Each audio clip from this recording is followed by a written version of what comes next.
Fanny Eaton? The Jamaican model who inspired the pre-Raphaelites. Born in Jamaica to a mother who had been freed from slavery, Fanny Eaton became a popular model at London's Royal Academy. Born in Jamaica on June 23, 1835, Eaton moved to London in the 1840s with her mother, Matilda Foster, who had been freed from slavery after the practice was abolished in the English colonies in 1834. In her early 20s, Eaton began working as a life drawing model at the Royal Academy.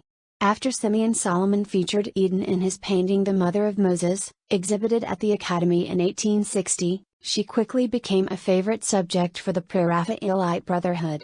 Eaton features in many prominent paintings by the artist group, including works by Dante Gabriel Rossetti, John Everett Millais, and Joanna Mary Boyce.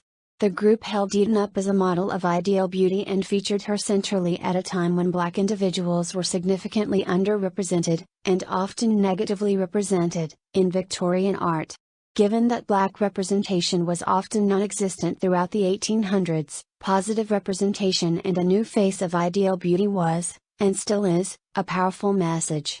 Of all the celebrated female figures immortalized in the Pre-Raphaelite art movement, Fanny Eaton's White Eaton remains more special than any other muse.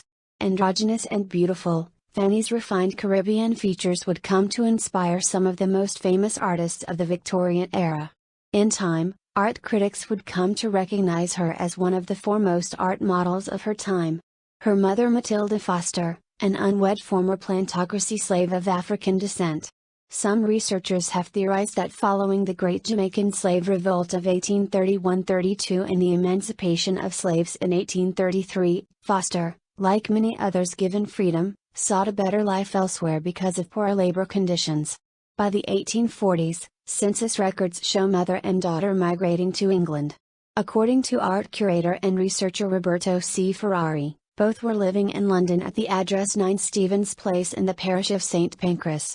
Matilda's choice to migrate to London had been a wise decision in that she had elevated her family's standing in life, given the racial tension that remained stewing in Jamaica after a tumultuous decade of insurrection and uncertainty. Fanny may have had very little hope.